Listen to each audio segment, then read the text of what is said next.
As gun control continues to be a hot topic for everyone, including politicians, the National Rifle Association, and every other American, there tends to be one thing in common with all arguments. You can be a Republican, a Democrat, or any other political belief, and the one thing in common with all arguments is safety. Lawmakers try to take a look at history to help decide major decisions like this in the U.S., and while sometimes the answer seems obvious, there are times when it is as clear as mud. School shootings have occurred across the U.S. from the Columbine High School in 1999 to Virginia Tech in 2007. Yet despite these tragedies, many Americans continue to fight for their right to bear arms under the Second Amendment of the U.S. Constitution. Two major reasons why concealed weapons should be legal on campus is one, it's our legal entitlement as U.S. citizens under the Second Amendment, and two, we should be allowed to protect ourselves from the crimes that occur on campuses. According to the Department of Education, there are over approximately 16,000 assault crimes and 10,000 sexual assault crimes between 2005 and 2007 on college campuses. Prevention is key in reducing the number of victims, and concealed weapons could have been a huge prevention factor in the majority of these cases. To be perfectly clear, there are some major and valid concerns with having guns on campus, but many of these concerns have been researched and studied. Some of these studies have provided reasons to actually support having guns on campuses.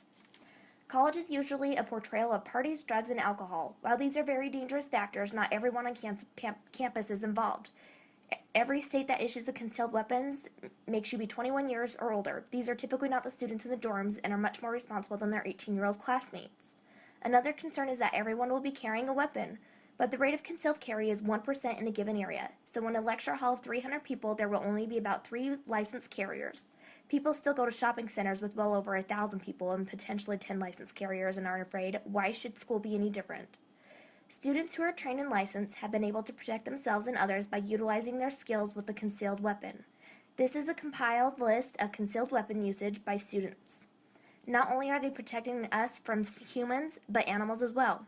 ISU's campus has had cougar sightings, which a concealed carry could also protect us from. In 2006, Utah allowed licensed individuals to carry concealed handguns on 9 public colleges, which have 20 campuses total, and 1 public technical college, which has 10 campuses.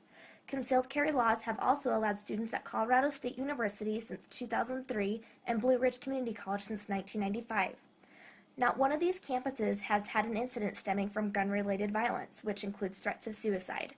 There also have not been any incidents of person engaging in any on-campus altercation in a classroom or school event such as a football game. According to a survey taken by 66 Idaho State University students, teachers, and alumni, many of them are comfortable with the idea of concealed permits being welcome on campus. While only 69% think weapons should be allowed on campus, 85% think at least the faculty and staff should be able to have them. While there are certainly reasons to be worried, there seems to be more reason to be prepared to protect ourselves. While some students may not feel comfortable enough to carry a concealed weapon, others do, and it should be within their rights of not only a citizen of Idaho, but also a citizen of the United States to protect themselves. Clearly, students in Utah and Colorado have shown in recent years that the concerns of having concealed carriers on campus aren't a problem. Perhaps Idaho universities, and more specifically Idaho State University, will be the next to show that if our peers in other states can handle themselves with the concealed carriers on campus, we can too. For additional information on concealed weapons and to see more results from the survey, please visit www.concealedweaponscampus.blogspot.com. Created using Powtoon.